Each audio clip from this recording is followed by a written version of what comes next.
Andre DeQuisto. I'm the founder of Lone Wolf Portable Tree Stands, Lone Wolf Custom Gear. All right, well, we got Dan on the line. And I started thinking, I probably shouldn't have shared those pictures.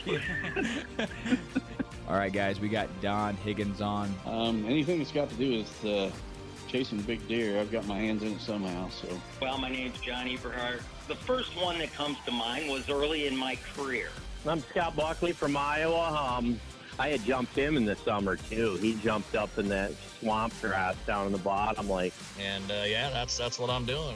I'm chasing it. There ain't nothing stopping me. Justin Hollinsworth. I'm with Whitetail Addictions and Lone Wolf Custom Gear. So what are we talking about tonight? We're talking about the one that got away. They talked about a deer that you didn't get it done on for some reason. So go ahead and get into the story of the one that got away. Welcome to the Whitetail Legacy Podcast, coming in your ear holes, and we're talking about the Whoopsy buck. Whoopsy buck. Whoopsie. Buck I shot October 8th, correct? Yes. Yeah, 8th, and kind of a whoopsie, but 28th and 8th. It's easy to remember. Was it the 28th, the other one? 27th. Oh, yeah. 28th and 8th. Yeah, that's how I remember. But yeah. Nice. Anyways, we're going to talk about that buck, talk about our new lease, how we broke down that, what our game plan is for that after hunting it for a while, and what we're going to change there. And then the next episode, we'll talk about Kevin Gates for the second buck I killed there, the 28th of October. But we're getting to people make this possible, and we're getting the show. So as we get into this story of the Whoopsie buck, we're going to start with Exodus. I want to give a shout out to them. We run multiple different mobile cams companies, and the Render had the best service out of all of them, and this new property we have has literally no service at all on it. Your phone, you can't even send a text message. Mobile cams barely work. And we had Exodus, and those were the only ones that were working, and they were barely making it. Like, that's how bad the service was. But the other ones didn't have a chance in hell. Like, nothing. So, shout out to them. If you guys are looking for a mobile cam, the Render did perform for us and gave us some intel that there was a giant typical on the property, daylight. So, wanted to make a move on that. Do you have last breath? Yeah, guys, just like we've been saying here, these hunts are on their YouTube channel. So if you haven't already, you can check out this podcast and then go watch this hunt for the Whoopsie buck on their YouTube channel. And then the following full episode be coming out here next fall. And be able to watch this deer drink out of a creek for a half hour if you want. Yeah, so, also the Badlands Code. Yep, the Badlands Code. If you guys want it, reach out to us. This is your turn right here. Don't miss it. Got it. Yeah, we can hook you up. I'm going to hit you with the Ride-On optics. Guys, I kind of got burned here with the muzzleloader scope I bought it, and didn't have a warranty, and now I'm $350 in the hole. The scope is junk. Can't get a hold of the company. It's Nikon. They don't make scopes anymore. Can't get a hold of the company to make it right. And if you had a Ride-On scope, you wouldn't have to worry about that. You're going to have a new scope. They're not going to refurbish it. They're just going to ship you a brand new one. You're going to be ready to rock. And they're going to do it probably faster than any other company's going to do it. Guaranteed. You know, so that's something to think about when you are buying scopes. The older I get, the more that warranty is. I want that warranty. That's why we're with Badlands. We use Badlands. That's why we use Exodus. That's why we use Ride-On. Like, the warranty is huge for us. And, you know, you pay a little bit extra. Not really with Ride-On. The prices are pretty similar. But you pay a little bit extra for that warranty, and it's a lifetime warranty. Like, you buy one scope, you're good. Right. Like, that's all you got to worry about. So check them out at rideonoptics.com. And if you guys are looking to get some coffee to get you through the rest of the rut here, or late season, Black Rifle Coffee, use code Whitetail Legacy, get you 20% off at checkout. I'm still doing the coffee membership monthly, still getting it, and I need to up it. I'm running out about a week and a half before and I drink a lot more coffee this time of year. I was gonna say, yeah, you must be drinking a little more, or the wife's in there scooping. No, wife's got the hell of funky stuff going on, bro. Mine too, bro. I'm like, what? You bought this whole damn bottle for 2 squirts? Yeah, pretty much. She's got all different flavors, and she's got one of those cappuccino makers now. Makes the blended. She needs to stay out of Menards, bro. Yeah, Target, Menards, wherever she goes, the checkbook falls. Anyways, the Whoopsy buck. So the new lease. So we got the new lease, and pretty happy with it. Not as good as I thought it was going to be, though. I thought there was going to be an absolute magnum giant on there, and there was for a couple days. Then he disappeared. We kind of thought that the late season was going to be really good. And we kind of thought that the rut was going to be pretty good. But we know there's a bunch of does there. We know that. And we know that there is a couple good shooters there. There's a couple bucks that need a couple years. So next year it should be looking phenomenal. Yeah.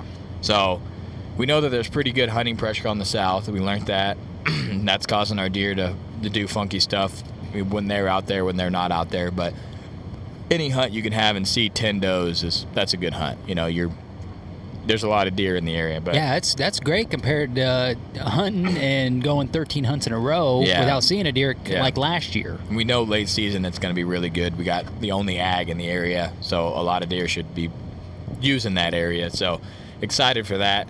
The only thing I'm worried about is how far they're going to have to bed in the timber to get out to that ag. Mm-hmm. Because, I mean, like the last couple of days here, the wind is literally just blowing damn near a lot of the leaves off. Yeah. And, you know, just like we were in there hunting first week of November, and it was getting pretty open there at that spot. So that's one thing that's left to be seen is just how far, you know, can we get these deer out in the ag in daylight and be able to be out there. Like, it's not going to have to be, you know, zero. Yeah, that's for sure.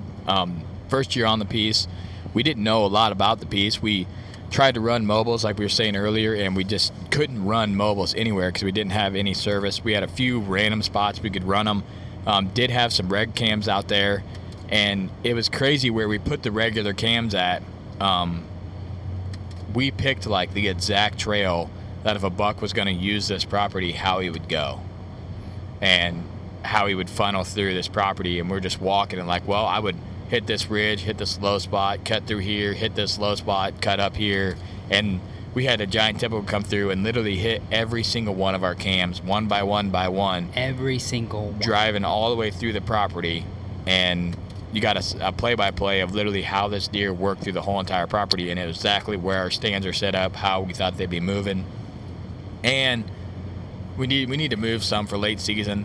I'm excited to pull that one in the bottom, the Moultrie down in the bottom. I feel like that's going to be a pretty good pull when we do pull that sucker. Yeah. Just because I feel like that's a natural pinch down there. Now that we didn't get like back down there, I wish we would have maybe had one on that west trail. Yeah. That, you know, over on that fence, like where they could really run up to that corner. Yeah. I wish we would have had the Moultrie that's down there and that extra one down there. Yeah, so do I. We need to get more reg cams on that property just to get some more intel of how they're working and stuff. But we did have bucks daylight there in October, so that's all you can ask. Yeah, but. and this giant typical that Cody was just talking about that hit all of our cams was daylight on there. Yeah. October 15th and 17th. So I mean, can't ask for much more October. I know. Giant bucks. We're packed in deep on public October 15th. Yeah. It's stupid. Yeah. So, anyways, the Whoopsy buck. So we go in and we know of 2 bucks that are on this property. We know there's the split 2 buck and the broke beam buck. That's pretty much all we know at this point. We've done 1 card pull. It's October 8th. We're going in. It's 65 or 70 out, kind of warm. The broke beam buck had daylighted, got bumped by combines, and had come up in there. So we were like, well, we'll go throw a hunt at this place. It was the first set we'd ever done on this property at all. And we were trying to make a plan on how we wanted to approach it. And we had a south wind. So I was like, well, this is about the only spot we can get in the chips with a south wind and feel good about it. So we're at the truck and we're, joking about how hot it is, probably won't see anything, blah, blah, blah. And we pull a card on the way in, and the broke beam buck had been there a couple times, and this other buck, I didn't even see the trail cam pic. You had looked at the trail cam pictures. I didn't even see the trail cam picture of this buck. We were flipping through so fast. Yeah. I was filming, and it's just a 9-pointer, and We went down there in the bottom. We had picked this tree out earlier in the year when we had walked it the first time when we were hanging cams, and I had picked it out late season when I was shed hunting it. Yeah, so maybe go into a little bit of like our approach to hunt this property, because there was a couple presets on there that we have, but mostly our thought was locate where the bucks are going to be bedding and just go in there and hang and hunt almost every time until we get a really good solid feel for how these deer are going to be using the property. Yeah, so in the past, I would get a property, I'd go in there, I'd look at him, be like, oh yeah, this is a good spot, looks like a good spot, this looks like a good spot, let's hang a stand here, let's hang a stand here, and we almost did that.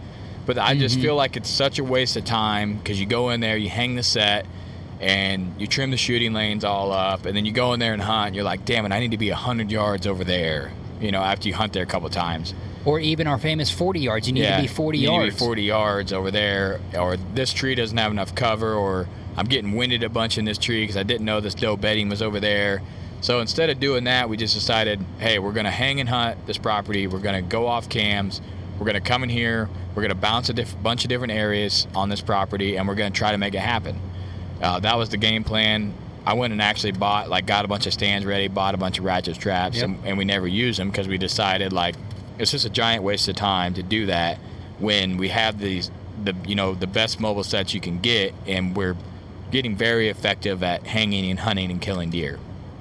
So we go in, really good access. We kind of used the deer trails that were already there, and I had walked this before, so I was kind of zigging, leading the way, got down there, popped across, got to the tree, was talking about the area, and I was like, all right, we know this is bedding up here.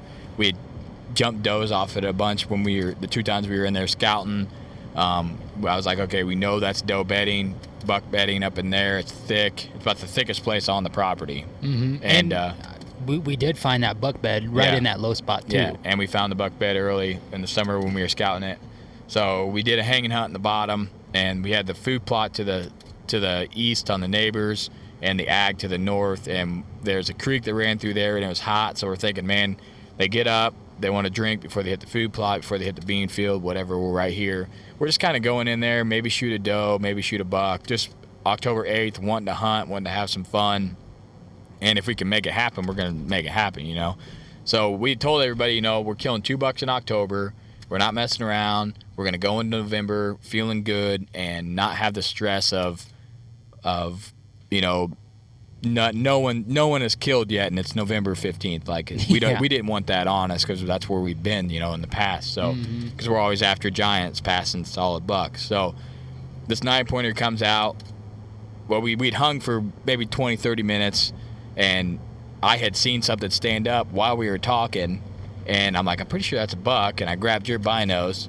Because I carry a bino harness with no binos in them. That's very important detail to this story. Yeah. So I use homie's binos. I'm like, oh, there's a buck coming. And he straight marches right to us. No hesitation, no nothing.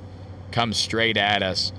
And the way we're set up, we're in this tree, first time ever being in it. No shooting lanes anywhere. We're just off of what we got going on. And it's October 8th.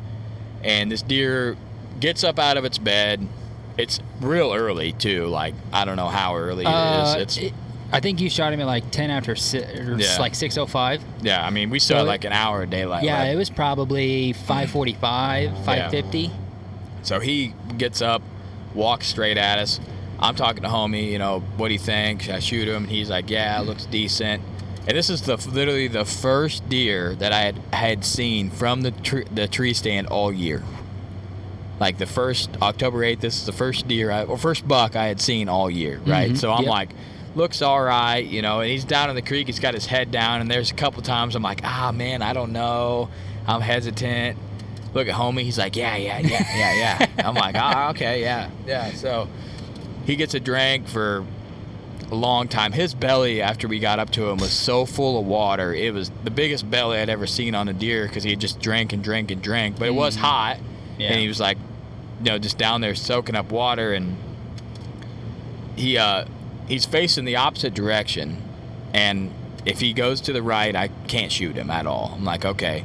I told homie, I said, if he goes left, I'm gonna kill him. And He goes right like 3 or 4 steps, stands there for a minute, turns around, goes back left. I'm like, man, he's just going to give it to me. And there's one kind of shooting lane. There's a bunch of shit there still, but he walks through that. I stop him like 18 yards, shoot him, watch him go down. Homie's filming, and as he's filming, while the deer's in the creek, he moves the camera arm, and it slides and just goes like a giant squeak, and the deer picks its head up, of course, and trees squeak like that in the woods sometimes. We had that one that was squeaking next to us in November there like every 3 minutes. Yeah. I'm like, God, that thing's loud. Right.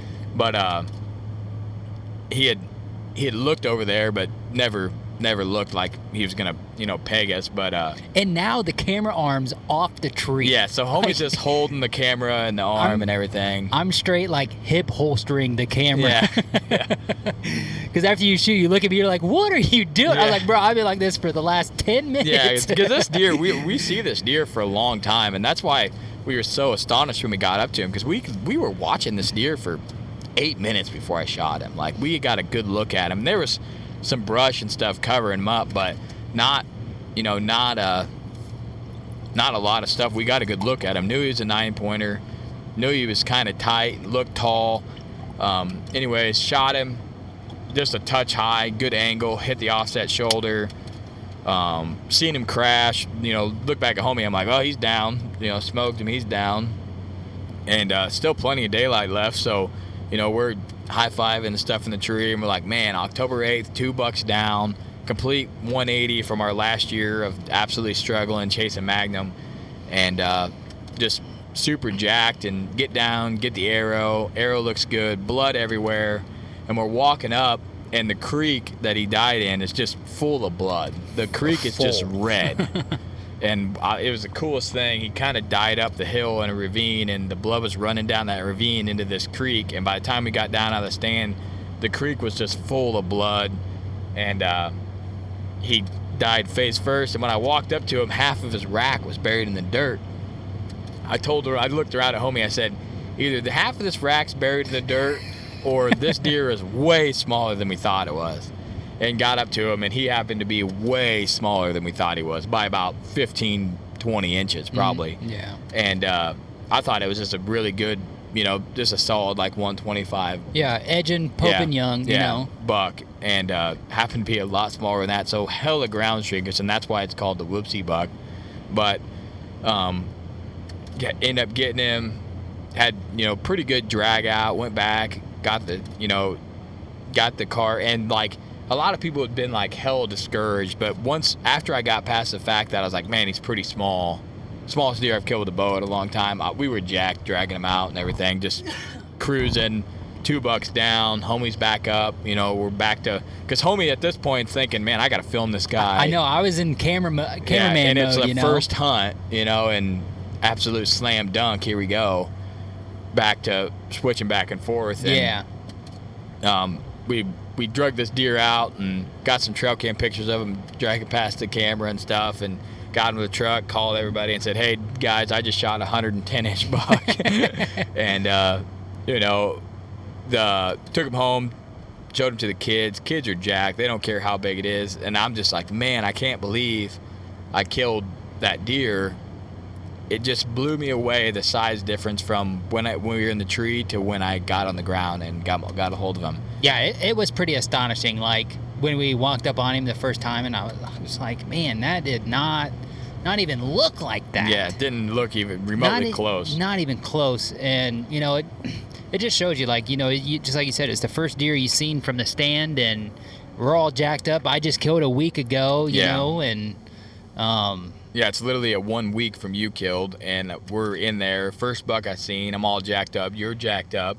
We're doing a hanging hunt in a new area where we don't know what the bucks look like. Really. We're thinking, man, we got this sleeper buck coming in, and absolute smash him, perfect shot, goes down, everything you can ask for. Get to track him in the daylight. Yeah. Homie crushes the footage, awesome footage. Like, everything you could ask for in a hunt, so I'm not discouraged that I shot him at all now, other than I'm bucked out now, which is kind of sucks, because you got a lot of... I love to hunt late season. I love to just grind my face off and enjoy freezing and I just like hunting. Like I don't, I'm not gonna be able to do that this year, so it's gonna be different. But once we were looking at this deer, breaking down the hunt, we're like, that was absolutely perfect. Like hang and hunt, new property, have no intel on it. You go in, you pick a spot off of scouting and what you think the deer are gonna do.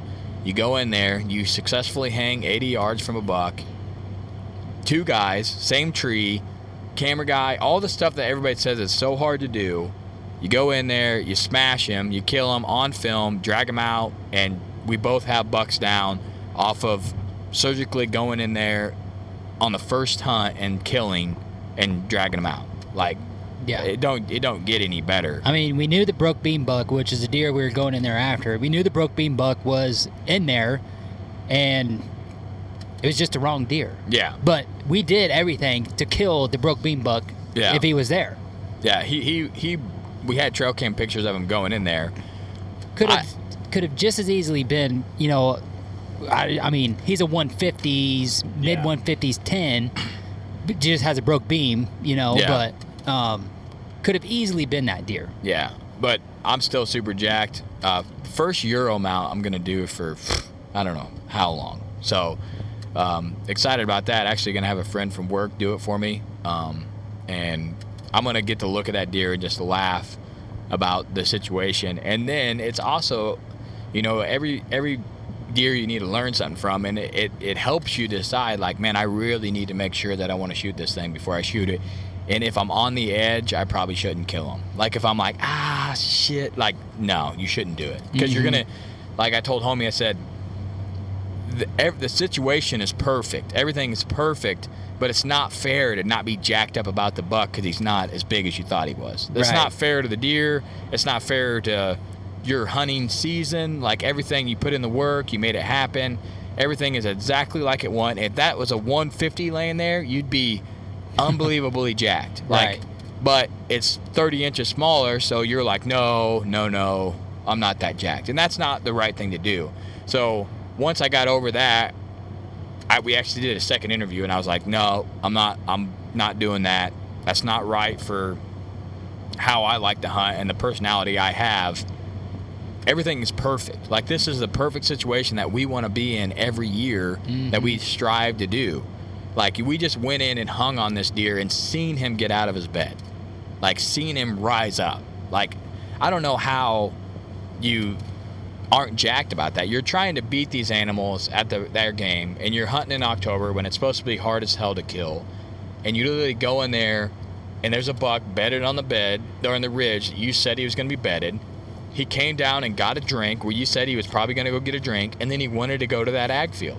Literally exactly like we thought he was going to be, So you successfully did everything correct. It was just the wrong deer. You beat that deer, but it was just a different deer than you thought. But the deer's still going on my wall. I'm still getting all the memories. Still one of the best footage-wise hunts we've ever laid down. Broad daylight for a change. Took good pictures with the deer, getting content, and we got 2 bucks down. Like, we don't have the stress. I just said we're going into the rut chasing hammers. Like, that's all we're doing. We're going in the rut chasing big deer and not worrying about man, I haven't got a buck down. There's a 120. Just praying a solid buck comes by, Yeah, like last year when, there's a 125 out there, I'm like, God, I got to shoot this deer because I don't know if I'm going to have another opportunity. And now I'm not on the boat. Like, it's going to have to be a deer that I'm excited about to shoot to make it happen. So super jacked about the deer. Perfect situation, easy to get out, freezer full, wife's happy, kids are jacked. My kids all the time, $2. I'm like, yeah, $2. I'm like, I'm going for another one. Retley, I was talking to Retley on the way, and he was like, I go with you. I was like, no, I'm gonna bring a buck home. He's like, bring 2 home. I'm like, all right, me and homie are gonna try. We're gonna try to bring 2 home. And once I said 2 home, he was cool. If I bring 2 home, he's cool staying with mom. 1, he's not. He's on the fence. Oh, man. I was like, he's like, bring 2 home. I'm like, all right. But yeah, so going in after that hunt, we're back to where we still got a bunch of shooters. We don't know if we're going to be able to keep this piece. We already had people offer more money for the lease than we did, so we're on the fence whether we're going to keep it or not. Anyways, we hope we get to, but and we're already kind of at a 3-year cap. Yeah. In the scheme of things, is what we kind of got told. We got a 3-year cap. This water's good as hell too. Yeah. And so, you just go in there and hunt it. Just shoot what makes you happy. Yeah. And in that situation, before we got down and realized that deer was a little bit smaller, we were jacked in that tree. We were like, hell yeah, dude. This is what you're supposed to do. The first hang and hunt, did it, opening day, did it the next week. When this supposed to be hard as hell to kill bucks. We both have bucks down already, and here we go. We still have all this time to kill. And like I said, got him back to the truck, called everybody, said, hell yeah, we got footage coming, and released the footage, got to show my kids. They love it, and that's what it's about, man. And like I said, it was a good lesson for me to be like, I don't want to walk up on a buck and not be jacked, because it's not the buck's fault. It's me. That buck, you chose to kill that buck, and fill your freezer, but you should be jacked as hell that you got it done, because that's what we're in the business of doing out here, is getting it done. Yeah, and that's kind of just like you said. If it's on the edge, probably not. Yeah. Probably not need to shoot it. And that's just kind of like the same thing that I felt when I shot Sunshine. I was just kind of purely shooting Sunshine off how big his body was, because he looked like a horse out there. Literally was a tank out there. And that was October 25th, so they're about as heavy as they're gonna get there. But I was like, man, that looks like a fully mature whitetail right there, just standing out in the plot, absolutely perfect. Just his antlers weren't giant. Yeah. If his antlers matched how big his body was, it'd have been a totally different story. And just like you said, it's not his fault. Yeah. That the hunting culture is the way it is, or the perception of how big the antlers are determines the hunt. Yeah. It's not the deer's fault. And just like you said, a good lesson of just be absolutely jacked and not edging. Yeah, it's a personal choice of whether you're jacked or not jacked. And like I told homie, I said the only reason that you wouldn't be jacked is if you worried about what everybody else thought about you. Now, is my goal to kill that type of deer, that size of deer? No, that's not my goal. But it happened. Mm-hmm. So it's hunting. What are you gonna do? Oh man, I messed up, and I'm not gonna mount this deer, and I'm just gonna act like it never happened. No, you embrace it, you learn from it, and you move on. And you put that rack on your wall and understand, like you said, if I'm on the edge, I don't want to be like the Whoopsy buck. Mm-hmm. And every buck I pass, I'm like, man, that was a Whoopsy buck. He was close. He was right there. When you got those edgers, it's just gonna be like, oh, that was a Whoopsy buck. And when my kid asks, well, what about that one that's not shoulder mounted? I'll be able to say, well, that was a Whoopsy buck. That we were jacked up in the moment. He doesn't mean any less than the 190 I got on the wall, but I put him like this, so it reminds me, hey, if you're on the edge, don't swing. Right. If you're not trying, it was like when the home run almost goes over the fence, but it just clips the top of the wall. That's where it was. Everything was perfect, but it just didn't. I needed that 30 inches, to get it over the wall, to get that woo, that this is what we're trying to do out here. This is where we want to be, and we weren't there. But you can't let it take away from your experience. And a lot of people will see that deer, and it's probably bigger than anything they've ever killed. Mm-hmm. So they're like, man, what's this guy talking about? But we have a good buddy that we talk about this with a lot, and he just can't understand that hunting is a personal choice. Whatever your goals are, whatever style you choose to hunt, no one tells you have to kill a certain animal. No one tells you have to hunt a certain way. You decide how you want to grow your sport, and you decide what you kill. You decide whether you hunt out of a saddle, whether you hang and hunt, whether you hunt on the ground, you decide all that. There's no one out there that's like, man, you got to be in a saddle and you got to be doing this. That there's no rules against that. There's no rules that say you have to do it. So everybody has their own stages, and my stage this year was I wanted to kill stuff. And we said that. Like, we wanted to get some kills on the ground to make up for the last 2 years that we've struggled. You know, you go from a year where you don't kill any bucks with a bow to a year where you kill one, just absolutely grind your face off, to what a year when you're bucked out in October. Like, that's how much the swing can be in the things of a couple years transition, you know? And will I kill another 115 class deer? Probably not. I'm not going to try unless I'm Missouri rifle and shit gets fired up down here. You know what I mean? Like Sunday late in the day, 150 comes out, it might be itching. But, Missouri with a bow, probably not. But I'm going to be able to look back and be like, ooh, man, that's a whoopsie buck. Like, it's gonna help you. Shooting that deer was bound. I needed that to happen to prevent it from happening later. Like, it was gonna happen at one time, because that's never happened to me where they've looked that much smaller on the ground. Not in my whole entire hunting career. Like, I've had them look a little smaller, but not like that. Yeah. Not where it was just like, wow, what just happened? Like, we were like, that's not the same deer. I was like, no way, this is the same deer. Yeah, someone else shot this deer out here, but. Oh, look, you didn't miss your turn. No, I did. I was paying attention. First turn you didn't miss. Pressed. But yeah, we got another 2 hours and 55 minutes. Well, you're gonna have to go straight. Road closed. Perfect. Didn't miss his turn, but they said no go. They said no go. We're still traveling to Missouri, talking about what we got going on. So hopefully be able to talk about a couple rifle bucks on the way back. But yeah, man, that's the story of Whoopsy. An absolute beautiful dark chocolate 9-pointer that I killed October 8th. Yeah, his color was pretty cool. Hang and hunt. Got a little bladed main beam. Like I said, I remember I took him to the locker and like, oh man, that's awesome deer. That's a good deer. I'm like, man, like, this is the smallest deer I've killed in forever. I remember when I took a 190, you guys, like 4 years ago. Same locker. Like, they don't remember that.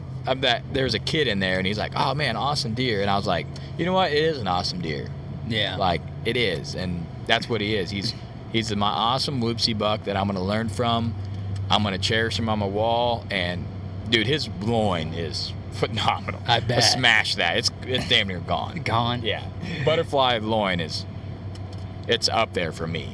I remember my wife's like, what do you make of her supper? And I said, well, I'm going to make butterfly, loin steaks, but I could cook you some chicken breast or whatever. And she's like, okay, that's fine. And I didn't make the chicken breast because I thought she meant like, okay, that's fine. She come home from work. She's like, where's the chicken breast? I'm like, oh, I thought you said loin was fine. And then she ended up eating like 4. I'm like, oh, okay, yeah. I thought you said you wanted chicken breast. She's like, wow, this is pretty good, I'm like, yeah, of course it is. Once you try it, it's pretty solid, I think that's the second best thing on a deer is butterfly loin. Yeah, like right after the heart. Yeah, butterfly loin is up there, but yeah. Props to you for having the right attitude to look at that and use it as a learning experience versus a bad one, or shun the deer.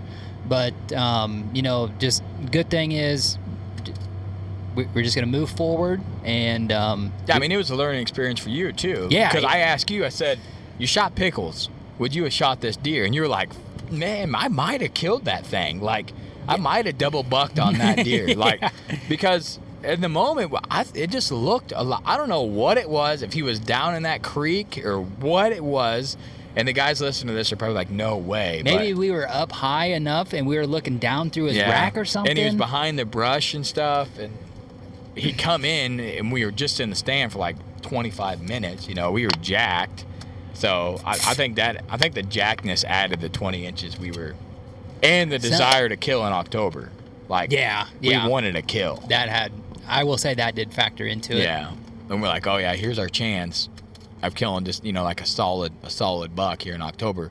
And the fact that we knew we might be losing the lease, and we kind of were going into the game like, this is free reign out here, dude. Like, someone's going to be in here next year anyways, probably. But it's looking a little better now. Yeah, I think so. Yeah, but you never know. But yeah, that's the story of Whoopsy, and like I said, he's a buck that I learned more on than the buck last year. Like, Yeah. you know, so I got to give him credit where credit's due. And it was a more strategically, you know, took that deer out, like went in there on him and took him out. Unlike last year where just kind of hunting the rut in a funnel and trying to make it happen. Hunting the spike trail. Yeah, hunting the spike trail. Never put a cam on that thing. That's Never. funny. We do have that cam down south from there that's probably fire. Ain't been pulled for 2 months. I know. Both of them. Yeah, Both of them right both there. of those are slapping. Yes, absolute slapping. West Side's been all over those Oh, things. He's been raking that scrape like crazy.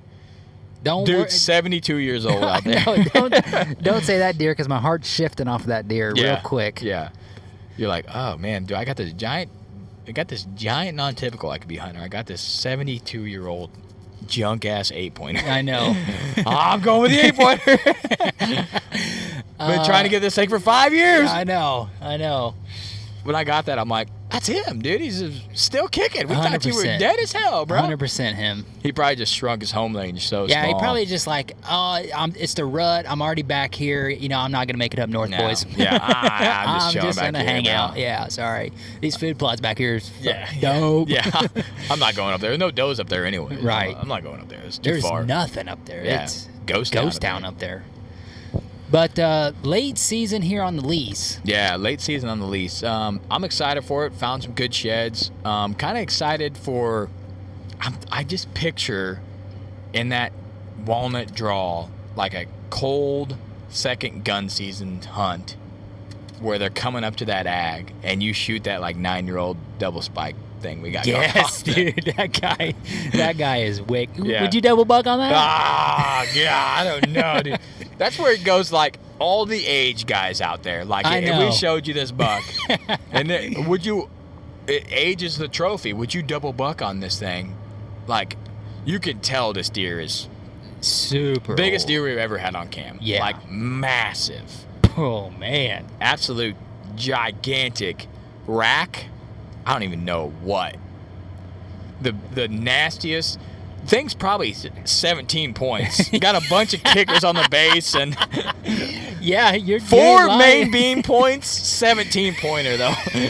Kickers everywhere off the base. Kickers Flyer, little fly. He's a fork and horn, probably for his whole life. Just throwing a kicker every year, and he's 14 years old. And he probably adds up to about 29 inches. Yeah. What do we got on this? Well, we got to get 4 mass measurements on this thing. I don't know how we're gonna do that. We're gonna do it somehow. But yeah, I mean It might, if you get 4, that might be gangster because it's Yeah. gonna be about 7. Yeah. But yeah, just I'm excited for it. I'm excited to hunt late season with you. I'm like, I wanted you to tag out, early, but I'm like, man, then we're all done. Yeah, Like, we're pretty it's much all done. sad. It's sad being done when you wait all year for this to be, to do this stuff. So, I guess it'd be more for the next one. I was gonna say when we pulled that card, but that was when we took your other buck to the locker. So I'll wait. I'll wait for that. Yeah.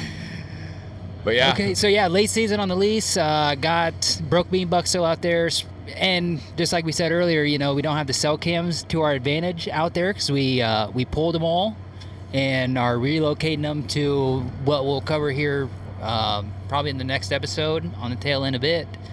And we just got red cams out there, so the strategy of delaying that summer deployment is really going to pay off if we do connect out there.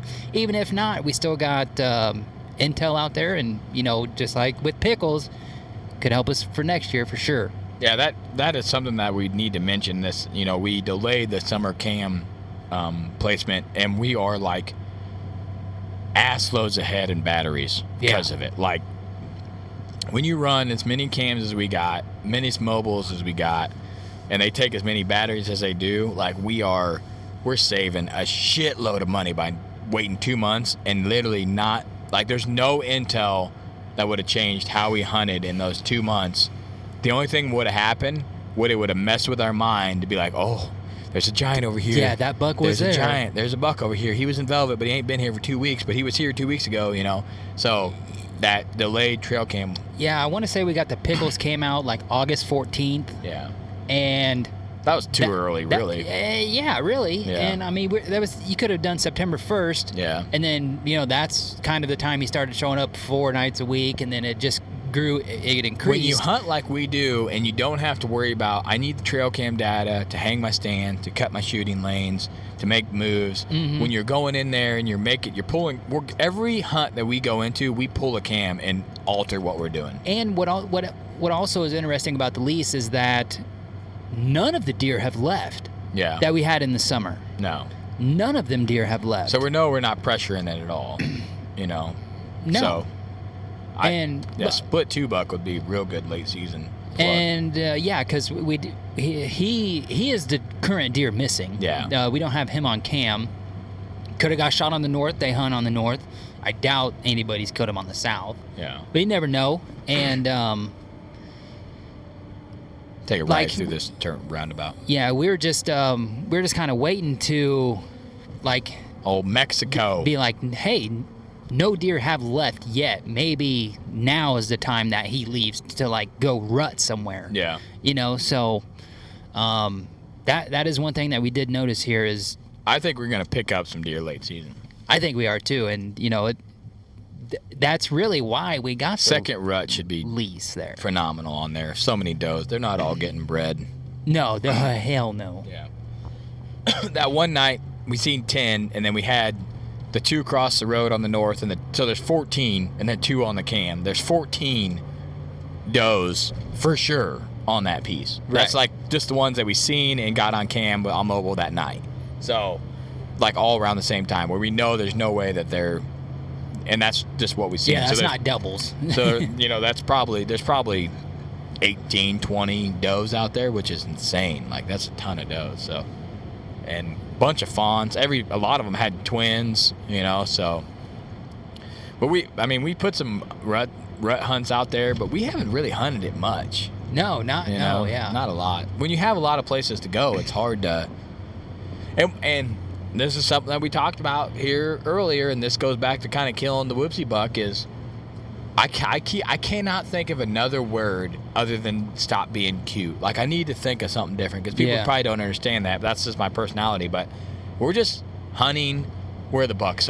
That's our strategy this year. We're not saying, oh, this deer was here. He might be coming up in here, and he's probably bedding over here, and he's doing this. We're not making any shit up that might happen.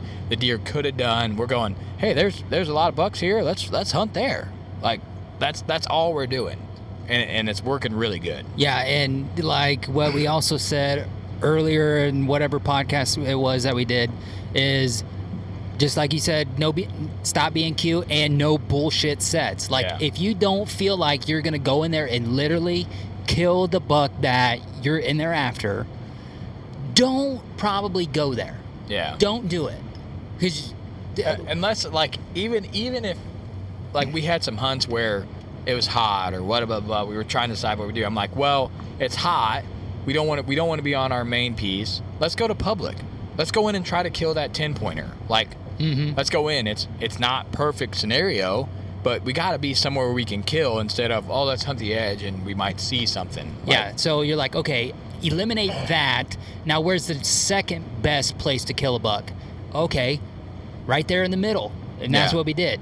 Yeah. Like, you know, and lo and behold, that's the night we got the giant typical walking around daylight on the whole piece. But, yeah, I mean, you got to... But like, nobody knew that deer had only been on cam once in velvet, so he'd been gone for a month and a half. Yeah. I mean, and if you would have banked on that, like, there's no way in hell you're going to kill. Like, you'd have been going into some good shit on a kind of crappy day. Yeah, that was some shit we would have done 3 years ago, though. Yeah. 4 years ago, you know what I'm saying? You're trying to like think of what these deer are doing or what you think they might be doing, and when you're not hunting a specific buck, you don't have to do that. You just go, oh, well, there's good bucks over here. I'm going to go hunt here. You know, instead of, well, this deer might be over here in this draw because he wasn't on this cam, and you don't even have pictures of him on cams. You're just illuminate. You're just in your mind. You're like, all right, well, he wasn't on this cam. He wasn't on this cam.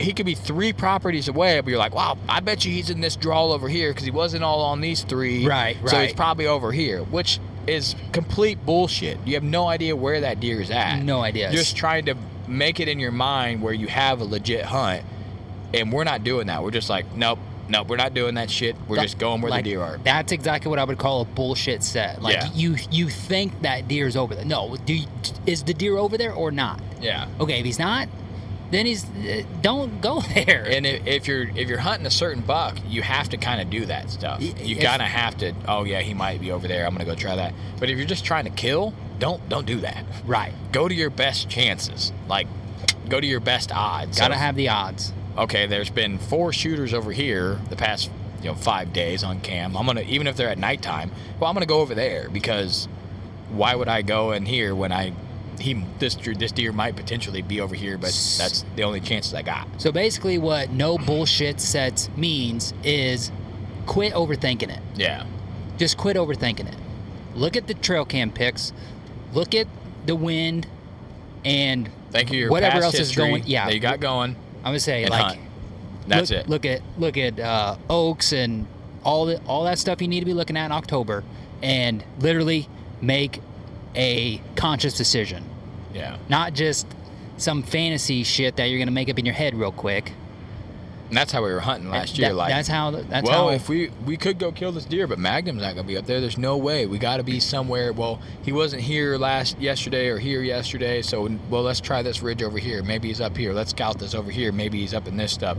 Like, you're trying to make it. You're forcing it to happen. Yeah. But the shit just happens out there. Like, you just got to be in the moment, and the shit just happens. People.